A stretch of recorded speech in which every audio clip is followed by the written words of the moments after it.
Next వచ్చేసి మనకి next ఎవరున్నారండి? Vishnu కుందలీస్ ఉన్నారు. సో, ఆల్రెడీ మనము శాతవాహనులు, ఇక్ష్వాకులు చూసాము. నెక్స్ట్ వచ్చేసి విష్ణు కుందలీస్ అండి. Once again I'm thanks to who are making this book.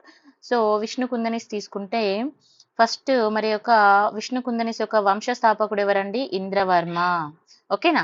మరి విష్ణు కుందనీస్‌లో గొప్పవాడు ఎవరు అంటే సెకండ్ మాధవవర్మ అని. మరి ఎక్కువ కాలం వీళ్ళు ఎవరు ఎక్కువ కాలం పరిపాలించారు అంటే మూడవ మాధవ వర్మ ఎక్కువ కాలం పరిపాలించడం జరిగింది. తర్వాత చివరి వాడు ఎవరు అంటే మంచన భట్టారకుడు అని అంటారు. రిమెంబర్. నెక్స్ట్ రాజధాని తీసుకుంటే ఇంద్రపాల నగరం కీసరా. ఓకేనా? మరి వీళ్ళ యొక్క మతం ఏందండి? వైష్ణవం.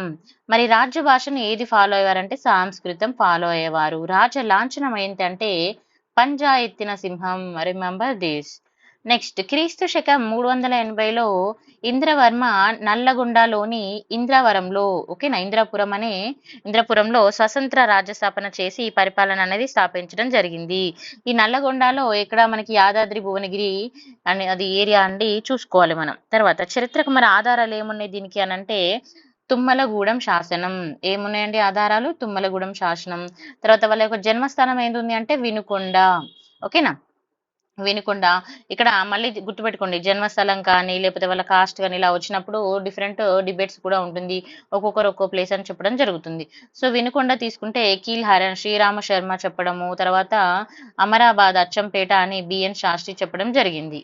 నెక్స్ట్ మరి విష్ణు కుందనీసి ఒక రాజకీయ చరిత్ర తీసుకుంటే ఏ విధంగా ఉందంటే వంశ స్థాపకుడు ఎవరు? ఫస్ట్ మనకి ఇక్కడ ఇంద్రవర్మ, మహారాజేంద్ర వర్మ, తర్వాత ఫస్ట్ మాధవ వర్మ, తర్వాత ఒకటవ గోవింద వర్మ, తర్వాత రెండవ మాధవ వర్మ వచ్చేసి ఇక్కడ గొప్పవాడు అని చెప్తారు.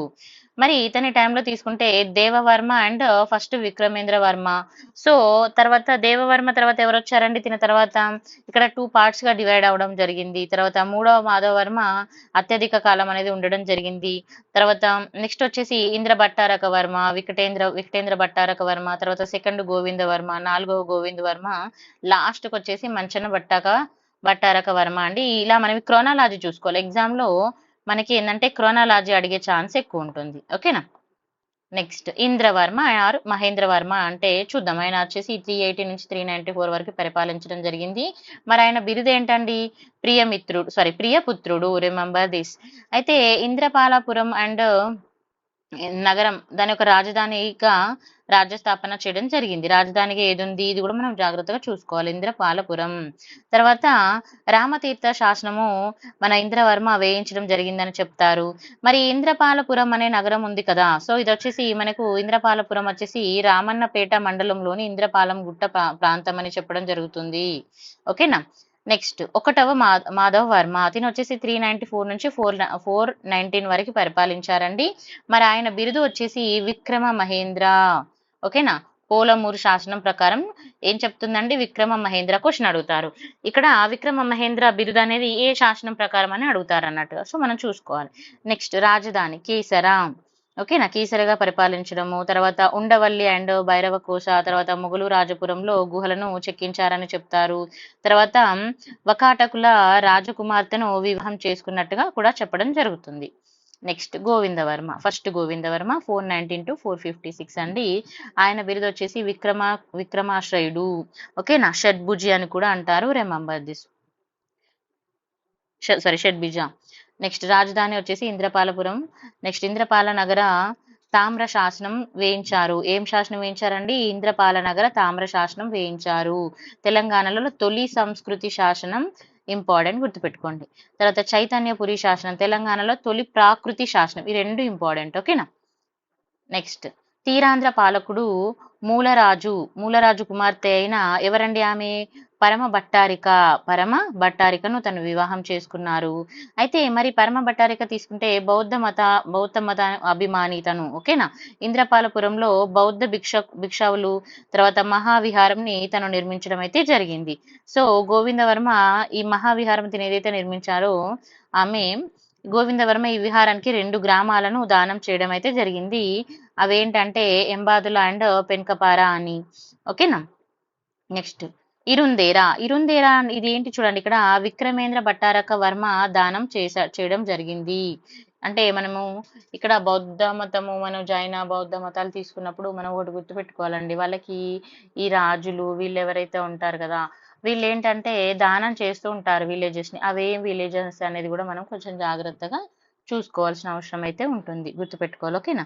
నెక్స్ట్ ఇరుందేరా విక్రమేంద్ర భట్టారక వర్మ దానం దీన్ని చేయడం జరిగింది. తర్వాత బౌద్ధ మతాన్ని ఆదరించిన ఏకైక మొట్టమొదటి విష్ణు కుండలిల రాజు ఎవరంటే మొదటి గోవిందవర్మ. ఇంపార్టెంట్. నెక్స్ట్ విష్ణు కుండనిను రాజకీయ చరిత్ర తీసుకున్నప్పుడు ఏ విధంగా ఉందంటే రెండవ మాధవవర్మ తీసుకున్నప్పుడు విష్ణు కుండల్లో గొప్పవాడని చెప్పడం జరుగుతుంది. అండ్ విష్ణు కుండంలో కాక దక్షిణ భారతదేశం రాజులలోనే ఈయన గొప్పవాడు. ఓకేనా? ఇక్కడ ఏమంటున్నారు, విష్ణు కుండలు మాత్రమే కాకుండా దక్షిణ భారత్ అంటే సౌత్ ఇండియాలోనే ఈయన గొప్పవాడు అని. తర్వాత రాజధానిని ఇంద్రల నగరం నుండి అమరావతికి తిను మార్చడం జరిగింది. ఇంపార్టెంట్.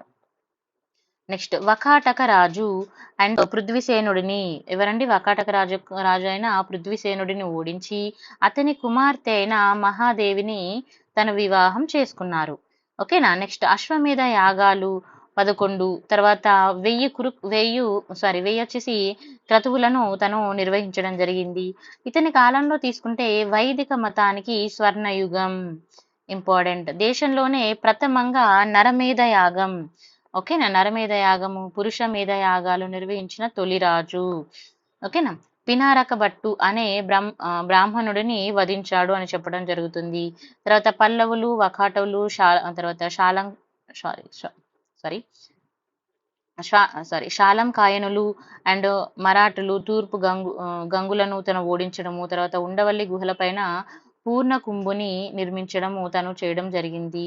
మరి దేవాలయాలు తీసుకుంటే భార్య వకాటక మహాదేవి ప్రోత్సాహంతో అనేక దేవాలయాలు అయితే నిర్మించడం జరిగిందని చెప్తారు. ఇంద్రపాల నగరం తీసుకున్నప్పుడు అమరేశ్వర దేవాలయం, రామేశ్వర దేవాలయం, మల్లికార్జున స్వామి దేవాలయం. కీసర తీసుకున్నప్పుడు రామలింగేశ్వర స్వామి దేవాలయము, తర్వాత చెరువుగట్టు తీసుకున్నప్పుడు జడల రామలింగేశ్వర ఆలయము, షాద్ నగరంలో రామలింగేశ్వర ఆలయము, పులిగిల్లలో అంటే ఇది మలిగొండ అండి, రామలింగేశ్వర ఆలయంను నిర్మించడం జరిగింది.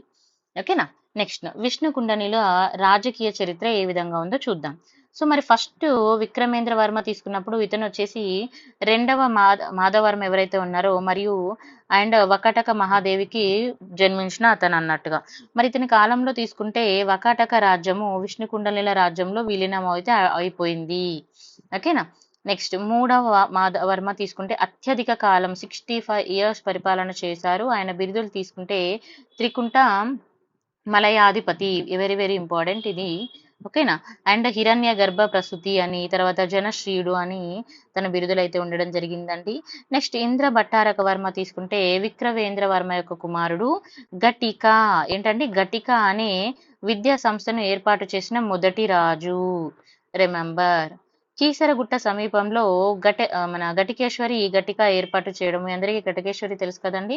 సో ఘటికలో బ్రాహ్మణ పండితుల విద్యా బోధన.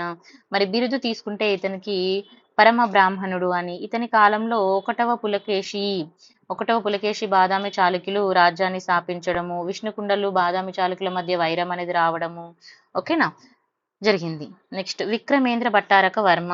సో మరి ఆయన బిరుదు తీసుకుంటే భువన రక్ష భరణైక శ్రయ అని అతని బిరుదండి. మరి రాజధాని అమరావతి నుండి దెందులూరుకి మార్పు చేయడం జరిగింది. అంటే అమరావతి నుంచి మళ్ళీ దెందులూరుకి మార్చాడు అన్నట్టుగా, రాజధానిని మళ్ళీ షిఫ్ట్ చేశాడు. 566 తీసుకున్నప్పుడు తుమ్మలగూడెం శాసనం 2ని వేయించాడు. Remember this. తర్వాత చిక్కుళ్ళ శాసనం కూడా వేయించారు. తర్వాత ఇంద్రపాల నగరంలో మహావిహారానికి ఇరుందేరా గ్రామదానం చేయడము. తర్వాత మహావిహారానికి నిర్మించినది 1వ గోవిందవర్మ భార్య ఎవరండి? పరమ భట్టారక. సో దానికి ఇతను ఏం చేశాడు? ఇంద్రపాల నగరంలో ఇరుందెర గ్రామాన్ని దానం చేయడము. తర్వాత 2వ గోవిందవర్మ తీసుకున్నప్పుడు ఆయన బిరుదు ఏంటండి? విక్రమార్క. ఓకేనా? మరి ఇతని కాలంలో ఇక్కడ చూడండి, హునులు భారతదేశం పైన దండయాత్ర చేసి గుప్తులను అంతం చేయడం జరిగింది. Okay, remember. Next 4th Madhava Varma, ఆయన బిరుదులు వచ్చేసి జనాశ్రయ, అవసీయ, వివిధ విద్య. ఓకేనా? పాలమూరు శాసనంలో తన గురించి చెప్పడం జరిగిందండి. తర్వాత న్యాయశాస్త్ర విషాదరుడు అని, తర్వాత సూక్ష్మగ్రహి అని, ఈ పూర శాసనం. ఈ శాసనాల పేర్లు ఇంపార్టెంట్, గుర్తుపెట్టుకోవాలి.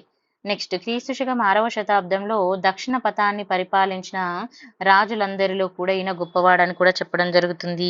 50 సంవత్సరాల పాటు సుదీర్ఘ పరిపాలన చేశాడు. మహావిజ్ఞాని అండ్ పండితుడు అని కూడా చెప్తారు ఈయన గురించి. మరి ఇతని కాలంలో తీసుకుంటే గుణస్వామి, ఓకేనా, జనాశయ చందో విచిత్తి, ఓకేనా, తెలంగాణ నుండి తొలి సంస్కృతి లక్షణ గ్రంథం, remember this, very very very very important, ఓకేనా, రచించడము. తర్వాత రాజధానిని కృష్ణా జిల్లాలోని త్రివర నగరంకి మార్చాడండి. నెక్స్ట్ మంచన భట్టారక వర్మ విష్ణుకుండలో తను వచ్చేసి చివరి రాజు, రిమెంబర్ దిస్. నెక్స్ట్ విష్ణుకుండల యొక్క మరి శాసనాలు ఏమున్నాయి తీసుకుంటే రామతీర్థ శాసనం ఎవరు వేయించారు? ఇంద్రవర్మ, మహారాజేంద్ర వర్మ వేయించడము. తర్వాత తుమ్మలగూడెం శాసనం అనేది ఇంపార్టెంట్ అండి. అండ్ ఇంద్రపాల నగర తామ్ర శాసనము తెలంగాణలో తొలి సాంస్కృతి శాసనం. చైతన్యపురి శాసనం వచ్చేసి తెలంగాణలో తొలి ప్రాకృతి శాసనం. ఇవన్నీ ఇప్పించింది ఎవరు? మొదటి గోవిందవర్మ. ఈ 3 కూడా ఇంపార్టెంట్, ఓకేనా. నెక్స్ట్ వేల్పూరు శాసనం వచ్చేసి సెకండ్ మాధవవర్మ వేయించాడు. తుమ్మలగూడ శాసనం 2, ఓకేనా, ఇది 1 అండి. తుమ్మలగూడ శాసనం ఇది 2 ఎవరు వేయించారంటే విక్రమేంద్ర భట్టారక వర్మ, సెకండ్ విక్రమేంద్ర వర్మ వేయించడము. తర్వాత చిక్కుళ్ళు శాసనం కూడా సెకండ్ విక్రమేంద్ర వర్మ.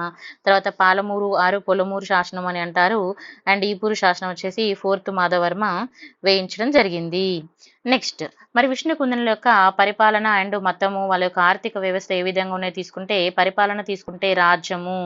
ఫస్ట్ రాజ్యం అంటే ఎవరుంటారండి? మహారాజు. రాష్ట్రము, రాష్ట్రికుడు. విషయము, విషయాధిపతి. గ్రామము, గ్రామీణ, అంటే వీళ్ళందరూ హెడ్ అన్నట్టుగా, ఓకేనా. నెక్స్ట్ అధికారులు తీసుకుంటే హస్తికోశ అంటే ఎవరండి? గజదళాధిపతి, ఓకేనా. గజదళం ఉంటది కదా మనకు సైన్యము, లైక్ ఇప్పుడు మెయింటెనెన్స్ కోసము, లైక్ గజదళాన్ని ఎవరైతే అధిపతి ఉంటారో అతన్ని హస్తికోశ అని. తర్వాత వీరకోశ అంటే పదాది దళపతి. మన తర్వాత రజ్జకులు అంటే భూమిని కొలిచి ఆయకట్టు నిర్మించేవారు. తర్వాత ఫలదారుడు అంటే పంపిన పంటల్లో రాజభాగం ఏదైతే ఉంటుందో దాన్ని నిర్ణయిస్తారు వీళ్ళు. నెక్స్ట్ షెట్టి అంటే ప్రభుత్వానికి చెందవలసిన ధాన్యంని కొలిచేవారు. నెక్స్ట్ సమరాంతకుడు అంటే రాజ శాసనాలను బహిరంగపరిచే వ్యక్తి అని. తర్వాత అంటే రాజు ఏదో శాసనం చేస్తే దాన్ని అందరికీ బహిరంగంగా చెప్తారు అన్నట్టుగా. తర్వాత అక్షపాటలాధికృత అంటే ప్రభుత్వ పత్రాలు ఏదైతే ఉంటుందో వాటిని భద్రపరిచే అధికారి. తర్వాత శాసన అజ్ఞాపులు లేఖకులు అని అంటారు. వీళ్ళు వచ్చేసి ఏంటంటే రాజ ఆజ్ఞలు లిపిస్తారు. అంటే రాజు ఒక ఆజ్ఞ చెప్తాడు, ఆ ఆజ్ఞను మరి దాన్ని రాయాలి కదా, రాసి చెప్పాలి కదా, సో లిపించేవారు. తర్వాత గుల్మికుడు అంటే గ్రామాధిపతి, రిమెంబర్. మరి మతం గురించి తీసుకుంటే వైదిక మతం అని చెప్పడం జరుగుతుంది. చతుర్వర్ణ వ్యవస్థ అనేది అమల్లోకి వచ్చింది. చతుర్వర్ణం తెలుసు కదండి, 4. తర్వాత వీరు శ్రీపర్వత స్వామి భక్తులు, శ్రీశైల మల్లికార్జున స్వామి యొక్క భక్తులండి. అనేక యజ్ఞాలు చేయించడము. వీరి కాలంలో ప్రముఖ బౌద్ధ క్షేత్రం తీసుకుంటే బొజ్జన్న కొండ అని చెప్పడం జరుగుతుంది, రిమెంబర్. ఆర్థిక వ్యవస్థ తీసుకుంటే ఏ విధంగా ఉందంటే ప్రధాన వృత్తి వచ్చేసి వ్యవసాయం అండి. ప్రధాన ఆదాయ వనరు వచ్చేసి భూమి శిస్తు. అండ్ స్వదేశీ విదేశీ వాణిజ్యం అయితే జరగడం జరిగింది. తూర్పు Asia, Egypt and Rome, Greece దేశాల్లో వాణిజ్యం అనేది ఎక్కువగా జరిగింది. ప్రధాన ఓడరేవులు తీసుకుంటే మోటుపల్లి అండ్ కోడూరు. తర్వాత రాగి అండ్ ఇనుప శాసనాలను వేయించారు. నాణేలపైన శంకు అండ్ సింహం గుర్తులు కలవని చెప్తారు, ఓకేనా. గవలను కూడా ద్రవ్యంగా వీళ్ళు ఉపయోగించేవారు, ఇంపార్టెంట్. నెక్స్ట్ సో ఇక్కడ వరకు అయితే మనకి విష్ణుకుందనిస్ అయితే కంప్లీట్ అయిందండి. రిమైనింగ్ మనము రేపు చూద్దాము. Thank you so much for watching. మీకు ఈ వీడియో నచ్చితే లైక్, షేర్ అండ్ సబ్స్క్రైబ్ చేయండి. I will continue this series. Thank you.